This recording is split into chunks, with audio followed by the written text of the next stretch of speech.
नमस्कार, स्वागत है आपका भीम न्यूज़ इंडिया में। आप देख रहे हैं भीम न्यूज़ इंडिया। मैं हूं आपका दोस्त विनय कुमार सिंघल।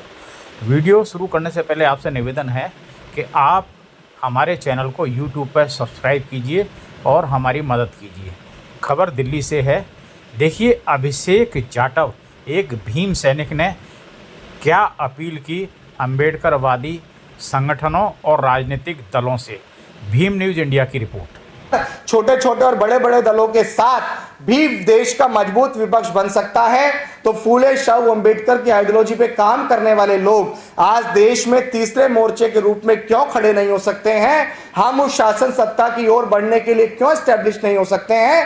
लेकिन आज इस प्रेस कॉन्फ्रेंस में मैं अपने नेताओं से, तमाम अंबेडकरवादी पॉलिटिकल पार्टी से यह कहना चाहता हूं कि आप सब लोग बेहद विनम्रता पूर्वक, हम तो निवेदन कर रहे हैं, समाज के सभी लोग मिलकर निवेदन कर रहे हैं कि विनम्रता पूर्वक आप लोग कोई नीति बनाइए, कोई रणनीति बनाइए, लेकिन देश में उत्तर प्रदेश के 2027 और आने वाले 2029 के लोकसभा से पहले आप सबको बैठकर आपस में मर्ज होकर देश का तीसरा मोर्चा बनकर खड़ा होगा। वरना हम लोग अब आपको शांति से नहीं बैठने देंगे, क्योंकि ये सामूहिक लड़ाई है। आपकी आपस के मतभेद और उस मतभेद की लड़ाई के चक्कर में पूरे समाज का, फूले शाहू अंबेडकर और मान्यवर कांशीराम साहब का, और देश में अंबेडकरवाद के नाम पे जो पॉलिटिक्स हो रही थी, वो पॉलिटिक्स दिन पर दिन बिल्कुल जीरो हो रही है और हम उस पॉलिटिक्स को जीरो होता हुआ नहीं देख सकते हैं। मैं आपके सामने उस यात्री के रूप में बैठा हूं जिसने अपने पैरों से वो रास्ते नापे हैं जो बाबा साहेब के सपनों तक जाते हैं।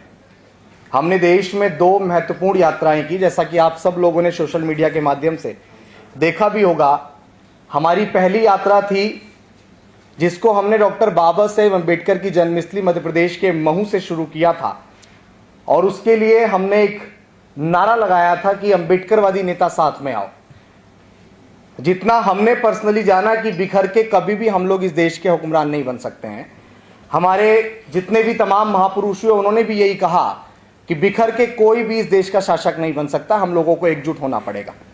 उस पदयात्रा में समाज के हजारों लोग हमारे साथ जुड़े, हजारों लोगों ने समर्थन किया। महू से यात्रा शुरू हुई, फिर महू से इंदौर, देवास, सीहोर, सोनकच्छ, भोपाल, विदिशा, खुरई, ललितपुर, झांसी, डबरा, दतिया, ग्वालियर, मुरैना, धौलपुर, आगरा, हाथरस, अलीगढ़, औरैया, फिरोजाबाद, बुलंदशहर, हापुड़, मेरठ, फिर गाजियाबाद, और उसके बाद लगभग 4.5 महीने के लंबे अंतराल के बाद हम लोगों ने दिल्ली जंतर मंतर पहुंचकर बहुजन एकता संकल्प महारैली का ऐलान किया। उसमें भी हजारों की संख्या में लोगों ने पहुंचकर इस बात पे सहमति जताई कि हाँ, इस देश के अंबेडकरवादी नेताओं को भी एकजुट होना चाहिए। फिर हमने उसका दूसरा पड़ाव डॉक्टर बाबा साहेब अंबेडकर की चैत्य भूमि, जहां बाबा साहेब अंबेडकर का अंतिम संस्कार हुआ था, वहां से हमने इस यात्रा का दूसरा पड़ाव शुरू किया, जो मुंबई से पुणे, नासिक, धुले, जलगांव, अकोला, अमरावती, यवतमाल, वार्धा और नागपुर। हमने बाबा साहेब अंबेडकर की कर्मभूमि और दीक्षा भूमि के संदेश को भी जोड़ने का प्रयास किया और हमारे नेताओं को एकजुट करने की मुहिम को और मजबूत किया। मैं आप सभी को, पत्रकार बंधुओं को, और इस प्रेस कॉन्फ्रेंस के माध्यम से हम पूरे देश को ये बताना चाहते हैं कि आज मुझे अपना घर छोड़े लगभग 1 साल से ज्यादा हो गया है। मैं अपने घर नहीं गया हूं, क्योंकि ये रास्ता, जिस रास्ते को मैंने चुना, मैंने इसको अपना घर मान लिया। मैंने अपना सुख, अपना चैन, अपना आराम सब इस मूवमेंट, इस मिशन को समर्पित कर दिया। और हमारे साथ बहुत सारे साथी जो आज मंच पे भी आपको दिख रहे हैं, वो तमाम साथी हैं जिन्होंने इस यात्रा में समय समय पर वो मजबूती प्रदान करने का काम किया, वो समय देने का काम किया, जिसकी वजह से आज अभिषेक आप सबके सामने ये कॉन्फ्रेंस कर रहा है। लेकिन सबसे महत्वपूर्ण बात कि इन यात्राओं ने हमें एक सच्चाई सिखाई, सभी साथियों को, कि व्यक्तिगत आंदोलन से केवल एक चिंगारी, एक आग जलाई जा सकती है, लेकिन रोशनी तभी होगी जब हम सब मिलकर एक संघ खड़ा करें। आज अंबेडकरवादी नेता और संगठन अलग अलग नदियों की तरह बिखरे हुए हैं। कोई छोटी नदी है, कोई बड़ी धारा है, लेकिन अगर ये सब मिल जाएं तो एक ऐसा समुंदर बन सकता है जिसे कोई रोक नहीं सकता। और यही हमारा संकल्प है, यही हमारा विजन है।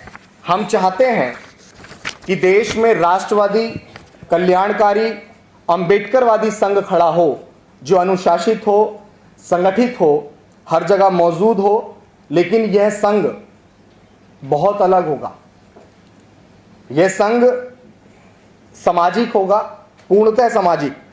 इसका मकसद केवल सत्ता की भूख नहीं है, इसका मकसद सत्ता को साधन बनाकर बाबा साहेब अंबेडकर के सामाजिक परिवर्तन और तमाम महापुरुषों के उस आर्थिक मुक्ति के आंदोलन को सफल करना होगा। यह संघ अंबेडकरवादी नेताओं का महागठबंधन बनने का भरसक प्रयास करेगा ताकि बाबा साहेब अंबेडकर का कारवां अधूरा ना रहे। साथियों, आज पत्रकार बंधुओं, आज हम लोग संगठन की कोई औपचारिक घोषणा नहीं कर रहे हैं। आज हम उस संघ की कोई औपचारिक घोषणा नहीं कर रहे हैं, बल्कि आज की ये प्रेस कॉन्फ्रेंस सिर्फ एक सूचना है कि आने वाली 23 सितंबर को दिल्ली के एनडीएमसी कन्वेंशन सेंटर में, जो यहाँ से बहुत नियर बाय है, जंतर मंतर के पास, वहाँ पे हम सब मिलकर इस विचार को एक संघ का रूप देंगे। वहाँ से ये आंदोलन एक नए अध्याय की शुरुआत करेगा। मैं दोबारा इस बात को दोहरा दूं कि 23 सितंबर देश के तमाम अंबेडकरवादियों के लिए बहुत बड़ा दिन है, क्योंकि 23 सितंबर को डॉक्टर बाबा साहेब अंबेडकर ने सयाजी बाग में बैठकर संकल्प लिया था कि जब तक मैं अपने समाज को इन जातिगत गुलामी की बेड़ियों से आज़ाद नहीं करा दूंगा, जब तक मैं चैन से नहीं बैठूंगा। लेकिन इस संघ की सबसे बड़ी पहचान क्या होगी? ये बात बहुत प्रकाश डालने वाली होगी, बहुत समझने वाली होगी। शायद ऐसा आज तक इस अंबेडकरेट मूवमेंट में नहीं हुआ है। इस संघ की सबसे बड़ी पहचान होगी कि चाहे कोई हमारी आलोचना करे, चाहे इस संघ की आलोचना करे, लेकिन हमारी जिम्मेदारी कभी नहीं बदलेगी। यह संघ हर उस व्यक्ति के साथ खड़ा होगा जो अंबेडकरवाद के लिए काम कर रहा होगा, जो उस विचारधारा के लिए काम कर रहा होगा, चाहे वह किसी भी पार्टी से हो, चाहे वो किसी भी संगठन से जुड़ा हो, किसी भी धर्म और जाति का हो। अगर उसका मिशन डॉक्टर बाबा साहेब अंबेडकर की आइडियोलॉजी और विचार को बढ़ाने की होगी, तो उसका संघर्ष हमारा संघर्ष होगा। आज तक आप सब लोगों ने भी देखा और हमने भी देखा होगा कि जो जिस पार्टी या संगठन में था, उसकी मदद, उसकी मुश्किल में सिर्फ वही पार्टी और वही संगठन करता था। जब आज हम इसकी बहुत आवश्यकता महसूस कर रहे थे कि आज इस देश में एक ऐसे विचार, एक ऐसे विजन या एक ऐसे संघ की आवश्यकता है जो सबको समान लेकर खड़ा हो। सब लोग आपस में बटे हुए थे, आपस में मतभेद करते थे, लेकिन अब ऐसा नहीं होगा। हमारी वो मतभेद की दीवारें अब गिरेंगी और हमारी एकजुटता की एक मजबूत दीवार बनकर खड़ी होगी। हम ये साफ संदेश देंगे कि आपकी पार्टी अलग हो सकती है, आपका संगठन अलग हो सकता है, लेकिन अगर आपका मिशन अंबेडकरवाद है तो आपकी मुश्किल में हमारा साथ आपको हर जगह पे मिलेगा और हम आपके साथ पूरी मजबूती से खड़े होंगे। यही इस संघ की आत्मा होगी, यही वह परिवर्तन होगा जो शायद अब तक इस मिशन में अधूरा था। जितना हमने भी एनालाइज किया है कि अब तक ये बात इस मिशन के लिए अधूरी थी, लेकिन साथियों, इससे बड़ी बात ये कि सिर्फ संघ काफी नहीं है, क्योंकि संघ विचार फैलाएगा, विचारों को जोड़ेगा, लेकिन अन्याय का सामना करने के लिए संघर्ष भी चाहिए। इसलिए हम संघ के साथ साथ एक क्रांतिकारी संगठन भी बना रहे हैं। संघ होगा शांति का प्रतीक और संगठन होगा क्रांति और संघर्ष का चेहरा। संघ हमें अनुशासन देगा, संघ हमें दिशा देगा और संगठन संवैधानिक दायरे में रहकर आंदोलन करेगा। वो आंदोलन कब करेगा? जब बहुजन समाज पर अन्याय अत्याचार होगा, जब कोई दलित, पिछड़ा, वंचित, उत्पीड़न का शिकार होगा, जब संविधान पर हमला होगा, जब पेड़ पौधे और प्रकृति की हत्या होगी, तब यह क्रांतिकारी संगठन सड़कों पर उतरेगा। संघ हमारी आत्मा होगा, संगठन हमारी आवाज। संघ शांति का मार्ग दिखाएगा और संगठन क्रांति का, और जब ये दोनों साथ चलेंगे तभी यह आंदोलन अपूर्ण से पूर्ण होगा। आज तक यही होता रहा कि बुद्धिजीवी और आंदोलन अलग अलग चलते रहे। जैसा हम नौजवान हैं, हमने आंदोलन करते वक्त बहुत गहराई से इस बात को सोचा और समझा कि बुद्धिजीवी वर्ग हमेशा इस बात को कह के थोड़ा सा दरकिनार हो जाया करता था कि नौजवान जो है वो कभी भी उस धारा के साथ नहीं बह सकते जिस धारा के साथ हम लोग चलते हैं। तब हमने ये विचार किया कि कभी बुद्धिजीवी कमजोर पड़ गया, कभी आंदोलन अधूरा रह गया, लेकिन हम दोनों, जो बुद्धिजीवी है और वो जो आंदोलन करने वाला नौजवान है, उसको एक ढांचे में लेने का प्रयास कर रहे हैं, उसको लेकर आ रहे हैं। संघ जोड़ेगा, संगठन जगाएगा, संघ संभालेगा, संगठन बदल देगा, और यही हमारी सबसे बड़ी ताकत होगी। साथियों, हमारी यात्राएं एक शुरुआत थी, लेकिन अब हमें सामूहिक यात्रा करनी है। मैं देश के तमाम लोगों तक ये विचार और ये बात पहुंचा रहा हूं कि आज तक जो भी हमने यात्राएं की, वो यात्राएं आज सामूहिक यात्रा के रूप में लोगों के बीच फैलानी है। हमारे कदमों की आहट अब लाखों कदमों की, करोड़ों कदमों की आहट में बदलेगी। हमारी पुकार अब हमारी सामूहिक आवाज बनेगी। साथियों, आज इस प्रेस कॉन्फ्रेंस में हम लोगों ने आपके बीच जो चर्चा की, जो बात की, वो ये प्रेस कॉन्फ्रेंस उस इतिहास की झलक है जो आने वाली 23 सितंबर को दिल्ली में हम संघ और संगठन दोनों के रूप में स्टैब्लिश करेंगे और समाज के सामने उसको रखेंगे। साथियों, वहां से ये कारवां नई ऊर्जा और नई संकल्प के साथ आगे बढ़ेगा। हम चाहते हैं कि यह आंदोलन किसी एक शख्स का ना रहे। हम चाहते हैं कि यह आंदोलन आपका, हमारा और पूरे समाज का और पूरे उस अम्बेडकरवादी आइडियोलॉजी का बने जो कहीं भी बैठकर उस मिशन के लिए इतना सा भी सोच रहा है।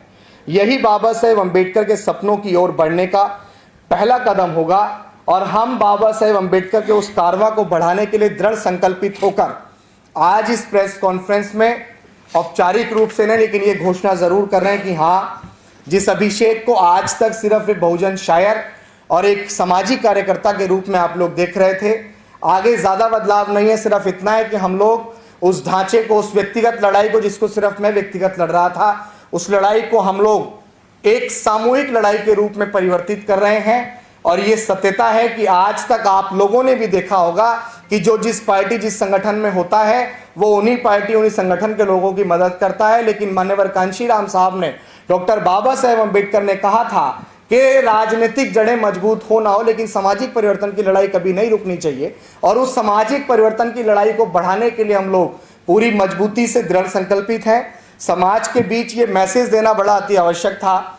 मैं इस पे भी थोड़ा सा प्रकाश डालूंगा कि हमारी यात्राएं लेकर सड़कों पर क्यों उतरना था। बहुत सारे लोगों के सवालात होते हैं कि भाई नेताओं को एक करना था तो नेताओं के पास जाना था, नेताओं के पास जाके बात करनी थी। लेकिन जब मेरे मन में कोई सवाल आया, मेरे मन में कोई विचार आया, तो मैं उस विचार को सिर्फ इसलिए ना मान लूं कि मेरे मन में कोई विचार आया, इसलिए मैं उस विचार को सड़क तक लेकर गया, समाज तक लेकर गया। और जब समाज ने हजारों की संख्या में उस विचार के अंदर सहमति जताई, तो पता लगा कि आप या हम सब मिलकर जिस विचार को कर रहे हैं कि अम्बेडकरवादी नेताओं को भी इस देश के अंदर फूले शाहू अम्बेडकर और मान्यवर कांशीराम साहब और तमाम वो महापुरुष जिन्होंने जाति अंत के लिए काम किया है, उन सबको मिलकर भी देश के अंदर एक तीसरा मोर्चा खड़ा करना चाहिए।